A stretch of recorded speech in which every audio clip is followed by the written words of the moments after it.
Alright everyone, welcome back to the devlog series for the game about a photographer joining an expedition to the end of the world. In this video, I want to talk about the most important thing in a photography game, which is the camera. The most basic camera functionality is to move around and look around with it, and when you point it at something and click it, you should get a photo. And here it is. That's it. That's all, Bob. But that's not really it, is it? I mean, first of all, anyone who's ever held a camera knows there's more to it than that. And also, specifically for this game, we need the camera to know what it's looking at so we can progress our quests, like this. So let's talk about what I have, what I don't like about it, and what I plan on changing and adding. To see what we have so far, let's hop into the camera. The camera is made up of several components, and the ones I want us to focus on are these two, the scene capture components. They are represented by the blue movie-style camera, and it looks like there's just one because they are perfectly overlapping. What the scene capture component does, as the name suggests, is captures a scene, and then it renders it onto a texture render target. And we have two of these because the camera captures things in two different ways. The first one, the parent one, is in charge of the viewfinder. Let's take a look at its settings. So we can see that it's set up to capture every frame, and it has a texture target set up. So what this does is every frame, it renders what it sees onto the texture render target. And this texture render target is used in the viewfinder mesh's material. This is what lets us see things through the camera's point of view, because every frame, the texture target is updated with what the scene capture component sees.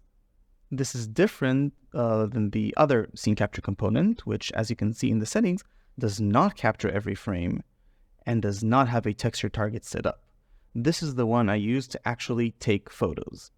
If we go to the event graph and look at the take photo event, eventually what happens is I copy settings over from the parent scene capture component into the child scene capture component, from the viewfinder one to the capture one. Right now it's just the field of view, which is the zoom, but in the future there'll be other settings, I imagine. I dynamically create a render target, and then I capture scene. And after capturing the scene, I export render target. This is what saves the photo locally on your disk. And so far, this is how the camera works. But those of you who know how a real camera works know that that's not it, right? In a real camera, you don't just take its point of view and some magic happens and a photo is created. In a real camera, you expose its sensor, or in older cameras, film, to light over time, and it's this exposure to light over time that creates the photo. I want the camera to work that way to give it and the photos a more realistic feeling and to allow long exposure photography, which I think is cool. The other thing this camera knows how to do is to recognize if it has any photographable actors in its photo. It does this by firing a line trace to each of the photographable actors that exist. Let's see how this looks. Notice I have the draw debug type persistent for the line trace, so we'll actually see it happening. Let's fire up our level. Standing in our nice little village here, let's take a photo of the mannequin. And when I do that, you can see some red lines on the screen. If I eject and take a look, we can see a bunch of red lines firing from the camera's point of view, well, everywhere, basically. Sorry for the spoiler alert for pre-alpha 002. These are the locations of all photographable objects in the 002 pre-alpha. These are the line traces that we saw earlier that the camera is making anytime a photo is taken.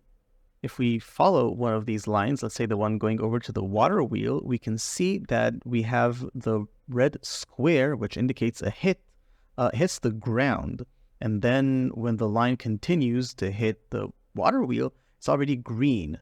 That means that it doesn't hit the water wheel, it got stuck on the ground. So when the camera checks to see if it hit any photographable object, it will not be truly a false statement because it hit the ground. So we will not be getting any information from the water wheel.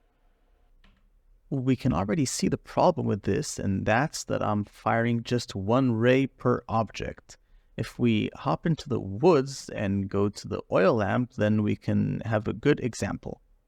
With the magic of video editing, we are now in front of the oil lamp, and if I take a photo of it, we can see that the line is being cast to where the chain meets the ceiling.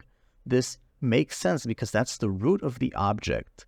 And it's good that the root of the object is there because if I eject and try and move it around, we can see that it feels pretty reasonable to move this hanging oil lamp around by its chain. However, I'm not sure I would have ever included the base of the chain as something that's interesting to be photographed as part of the candle.